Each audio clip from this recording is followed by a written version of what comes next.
কবিতাৰ শিৰোনাম কি কম তোমাক। কথা ডক্টৰ গিৰীন বৰুৱা। আবৃত্তি বিদিশা চেতিয়া। যোৱা ৰাতি দাঁতটো বৰকৈ বিষাইছিল। মাইনাৰো খুব জ্বৰ। সি ইমান কিবা কিবি বলকিছিল। পাপাক মাত, পাপাক আনি দে। ফটোখনকে দিলোঁ। সি খুব চুমা খালে। ময়ো চালোঁ তোমাক। মাজৰাতি ফটোখনতে এটা চুমা গুজিল। বুজিছা, মা নোহোৱাৰ পৰা ঘৰখন আৰু ৰঙা হ'ল।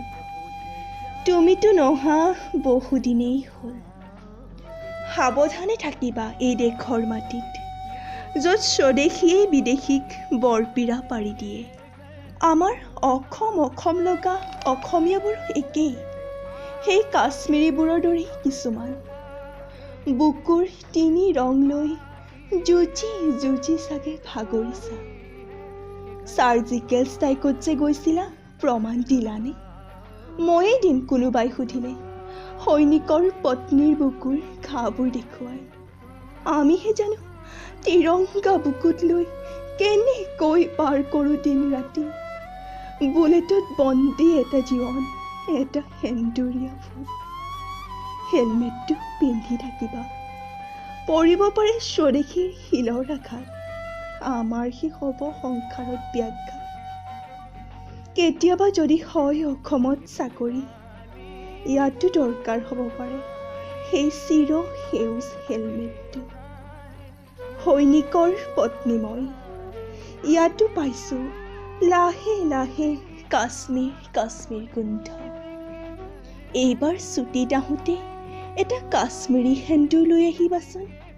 তাত বোলে সেন্দুৰক কোনেও মূল্য নিদিয়ে, যিদৰে মূল্য নিদিয়ে তোমালোকৰ ত্যাগৰ কোনোবা ৰাজনৈতিক দলে। বিশ্ববিদ্যালয়তো দেশদ্ৰোহীৰ শ্লোগান দিয়ে, আফজল গুৰু জিন্দাবাদ, অলিয়ে গলিয়ে পাকিস্তান জিন্দাবাদ। থৈছোঁ দিয়া, তোমাৰ মোৰ বাবে ঘড়ীৰ সময়বোৰ ইমান আচুহ, ভয়েই লাগে। This is what I would love to introduce myself like that. अगर कोई पूछे कि कौन था वो,